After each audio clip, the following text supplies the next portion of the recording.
উত্তর চব্বিশ পরগনার হাড়োয়া বিধানসভা এলাকায় বর্গীয় হিন্দু জাগরণ মঞ্চের উদ্যোগে অনুষ্ঠিত হল বিশাল পদযাত্রা। গোপালপুর ১ নম্বর পঞ্চায়েতের গোপালপুর মোড় থেকে শুরু হওয়া এই কর্মসূচিতে অংশ নেন কয়েক হাজার মহিলা ও সাধারণ মানুষ। টোটো এবং পায়ে হেঁটে প্রায় ১০ কিলোমিটার পথ অতিক্রম করেন অংশগ্রহণকারীরা। ২০২৬ সালে রাজ্যে বিজেপি সরকার আসার পর দুর্নীতির বিরুদ্ধে এবং শান্তি ও সম্প্রীতির বার্তা পৌঁছে দিতেই এই পদযাত্রার আয়োজন বলে জানিয়েছেন সংগঠনের নেতৃত্বরা। হিন্দু জাগরণ কমিটির জেলা সহ সভাপতি সুশোভন দাস অভিযোগ করেন, বিগত সরকারের আমলে এলাকায় সন্ত্রাস, মাছের ভেড়ি লুট, বাড়ি ভাঙচুর, হুমকির মতো পরিবেশ তৈরি হয়েছিল। সেই পরিস্থিতি থেকে মানুষ মুক্তি পেয়েছে বলে দাবি করেন তিনি।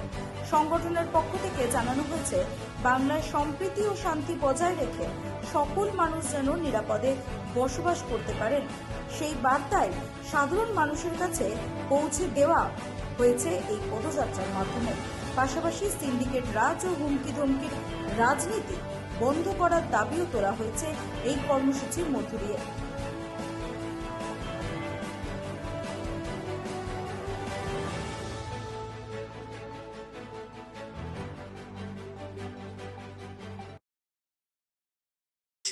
জয় শ্রীরাম। আমরা বাড়ির গৃহবধূরা এবং মেয়েরা এতদিন রাস্তায় বেরোতে যে সংকোচ বোধ করতাম, আমরা রাস্তায় বেরোতে 5 বার ভাবতাম যে কিভাবে বেরোবো, আমরা বাইরে বেরোলে সুস্থভাবে ঠিক মতন বাড়ি ফিরতে পারবো কিনা। তো এখন 2026-এ বিজেপি সরকার এবং হিন্দু সেনা আসার পর আমরা সেই আশ্বাস পেয়েছি যে আমরা এখন শান্তিতে এবং সচ্ছলভাবে রাস্তায় নিরাপত্তার সহিত আমরা রাস্তায় ঘুরতে পারবো। তো সেই বার্তাই আমরা দিতে চলেছি।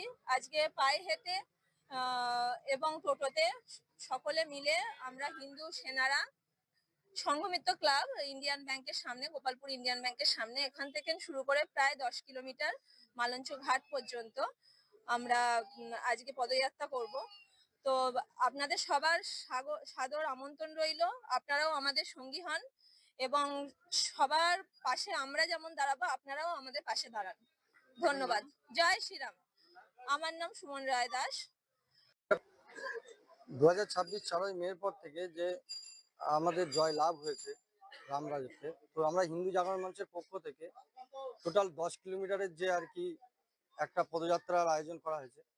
শান্তির পদযাত্রা, যাতে পরিবেশ শান্তি থাকে, পরিবেশ যাতে কোনো রকম আর অশান্তি যে আগে ছিল 2026-এর আগে, সেই অশান্তি যেন দ্বিতীয়বার রিব্যাক না হয়, তার জন্য আজকে আমরা একটা হিন্দু জাগরণ মঞ্চের পক্ষ থেকে সমস্ত হিন্দু ভাই বোন, কে কোন ধর্ম মানে কোন পার্টিতে ছিল তার কোনো বিষয় নেই, এখানে সব হিন্দু এক জায়গায় হয়ে আমরা একটা শান্তির বার্তা দিয়ে পুরো গোপালপুর এবং হাড়োয়া তথা বসিরহাটের একটা শান্তির বার্তা দিতে চাই যে আগামী দিন যেন কোনো অশান্তি আর মানে টোটাল ওয়েস্ট বেঙ্গলে না হয় এবং এই বার্তা যেন সমগ্র ভারতবর্ষে ছড়িয়ে পড়ে।